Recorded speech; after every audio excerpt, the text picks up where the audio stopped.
নমস্কার দর্শকবৃন্দ, আমি পণ্ডিতজি ভিগুশ্রী জাতক বলছি। 2025 সালে বর্ষফল নিয়ে আলোচনা করছি।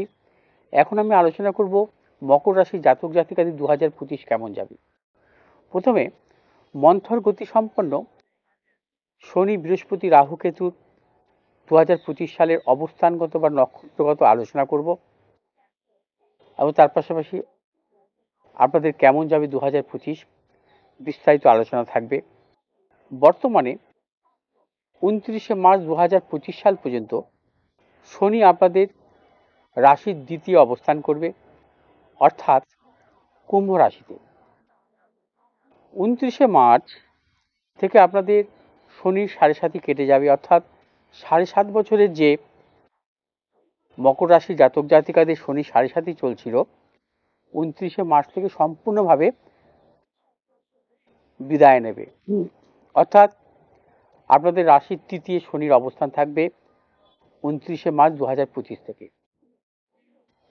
শনি বক্রি হবে 13ই জুলাই 2025 সালে, থাকবে 28শে নভেম্বর 2025 সাল পর্যন্ত। 138 দিনের জন্য বক্রি হবে। শনি বর্তমানে অবস্থান করছে পূর্ব ভাদ্রপদ নক্ষত্রে। 28শে এপ্রিল থেকে শনি মীন রাশির উত্তর ভাদ্রপদ নক্ষত্রে অবস্থান করবে এবং 28শে এপ্রিল থেকে উত্তর ভাদ্রপদ নক্ষত্রে থাকবে 3 অক্টোবর 2025 সাল পর্যন্ত। আবার বক্রী শনি পূর্ব ভাদ্রপদ নক্ষত্রে প্রবেশ করবে। অর্থাৎ শনি 29শে মার্চ পর্যন্ত আপনাদের রাশির তৃতীয় অবস্থানের জন্য মকর রাশি জাতক জাতিকাদের ক্ষেত্রে বিশেষভাবে শুভ, কারণ শনি আপনাদের সুবর্ণমূর্তি আকার ধারণ করবে। তৃতীয় শনি থাকা সর্বদা শুভ, অর্থাৎ মকর রাশি জাতক জাতিকাদের তৃতীয় শনির অবস্থান বিশেষভাবে শুভ ফল দেবে 2025 সালের 29শে মার্চের পর থেকে। তার পাশাপাশি বৃহস্পতি অবস্থান করবে আপনাদের রাশির পঞ্চম ভাবে, অর্থাৎ বৃষ রাশিতে 14ই মে 2025 সাল পর্যন্ত। তারপর বৃহস্পতি মিথুন রাশিতে প্রবেশ করবে, আপনাদের রাশির ষষ্ঠ ভাবে প্রবেশ করবে। বৃহস্পতি বক্রী হবেন 11ই নভেম্বর 2025 সালে, মার্গী হবে 11ই ফেব্রুয়ারি 2026 সালে। 120 দিনের জন্য বৃহস্পতিদেব বক্রী হবেন। বৃহস্পতি এখন বর্তমানে অবস্থান করছে রোহিণী নক্ষত্রে। 10ই এপ্রিলের পর বৃহস্পতি আদ্রা নক্ষত্রে, মৃগশিরা নক্ষত্রে প্রবেশ করবে এবং 14ই জুনের পর থেকে আবার আদ্রা নক্ষত্রে প্রবেশ করবে। আদ্রা নক্ষত্রে অবস্থান করবে 13ই আগস্ট 2025 সাল পর্যন্ত। তারপর পূর্ণবসী নক্ষত্রে প্রবেশ করবে 13ই আগস্ট 2025 সাল থেকে। রাহু বর্তমানে আপনাদের রাশির তৃতীয় অবস্থান করছে। 18ই মে পর্যন্ত রাহু আপনাদের রাশির তৃতীয় থাকবে। তারপর রাহু কুম্ভ রাশিতে প্রবেশ করবে, অর্থাৎ আপনাদের রাশির দ্বিতীয় প্রবেশ করবে 18ই মের পর। কেতু বর্তমানে আপনাদের রাশির নবম ভাবে অবস্থান করছে কন্যা রাশিতে। কেতু আপনাদের রাশির অষ্টম ভাবে অবস্থান করবে মূলত 18ই মে 2025 পর থেকে, অর্থাৎ সিংহ রাশিতে। অর্থাৎ মকর রাশি জাতক জাতিকাদের ক্ষেত্রে 14ই মে পর্যন্ত বৃহস্পতির ট্রানজিট বিশেষভাবে শুভ এবং 14ই মের পর বৃহস্পতি যেহেতু আপনাদের রাশির ষষ্ঠে অবস্থান করবে, তাম্রমূর্তি আকার ধারণ করবে, অতএব ষষ্ঠে বৃহস্পতি কিছু কিছু প্রতিকূলতা দেয়। যেহেতু বৃহস্পতির চন্দ্রশুদ্ধি থাকবে, গোচর শুদ্ধি থাকবে না, সেক্ষেত্রে মকর রাশি জাতক জাতিকাদের বৃহস্পতি থেকে বড় কোনো সমস্যা আসবে না। তবে শনি 29শে মার্চের পর থেকে আপনাদের বিশেষভাবে শুভ ফল দান করবে। রাহু আপনাদের রাশির দ্বিতীয় থাকার দরুন 18ই মের পর থেকে কিছু কিছু প্রতিকূলতা দেবে। কেতু 18ই মের পর আপনাদের রাশির অষ্টমে থাকার জন্য কিছু কিছু ক্ষেত্রে সতর্কতা অবলম্বন করতে হবে। অর্থাৎ গ্রহগত অবস্থান বা নক্ষত্রগত অবস্থানের দরুন মকর রাশি জাতক জাতিকারা শনির সাড়ে সাতির দীর্ঘদিনের যে একটা ভয়, একটা জটিলতা, একটা টেনশন কাজ করছিল, সে থেকে আপনারা কিন্তু সম্পূর্ণভাবে মুক্তি পাবেন প্রায় 30 বছরের জন্য। আবার 30 বছর পর মকর রাশি জাতক জাতিকাদের কিন্তু শনির সাড়ে সাতি আবার শুরু হবে। কারণ একটি রাশি থেকে বিশেষ করে শনি মকর রাশি থেকে আবার মকর রাশিতে আসতে 30 বছর সময় লাগে।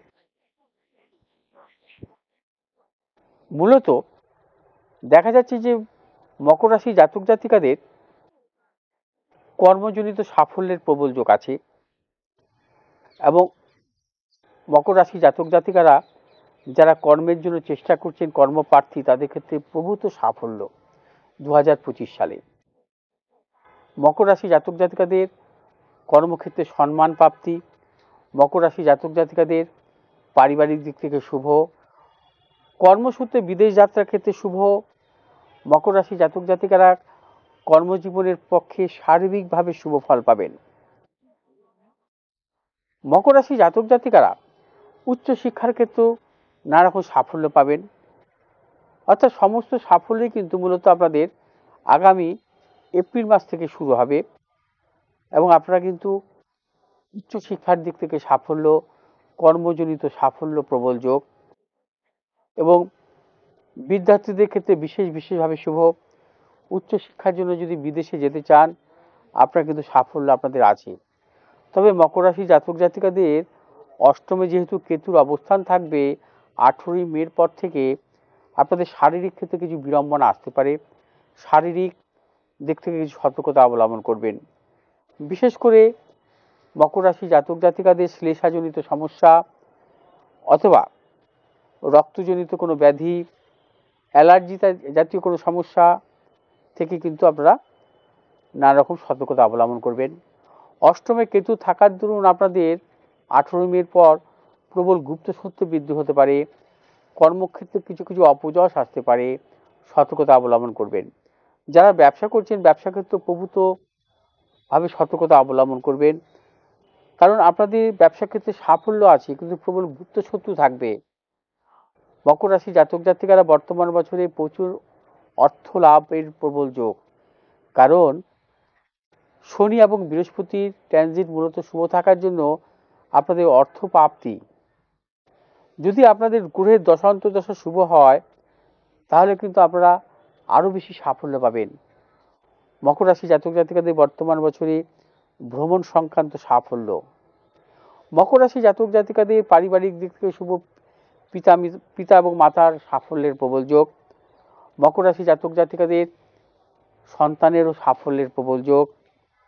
মকর রাশি জাতক জাতিকারা মূলত যারা ব্যবসা করছেন, ব্যবসা ক্ষেত্রে সাফল্য, যারা প্রমোটিং ব্যবসা বা যন্ত্রাংশমূলক ব্যবসা অথবা যারা মূলত প্রযুক্তিগত ব্যবসা সাথে যুক্ত আছেন, আপনারা প্রবল সাফল্য পাবেন। মূলধনী বাজারের সাথে যারা যুক্ত আছে, সাফল্য মিলবে। মকর রাশি জাতক জাতিকাদের রাশির দ্বিতীয় রাহু থাকার দরুন, অর্থাৎ ধনভাবে রাহু থাকলে ফাটকা অর্থ লাভ আসে, কিন্তু সে অর্থ আপনারা ধরে রাখার জন্য সেভাবে আপনাদের কিন্তু চিন্তা ভাবনা করতে হবে, কারণ অর্থ নাশেরও কিন্তু প্রবল যোগ আছে। মকর রাশি জাতক জাতিকারা বর্তমান বছরে ভেবে চিন্তে অগ্রসর হবেন, প্রভূত সাফল্য পাবেন।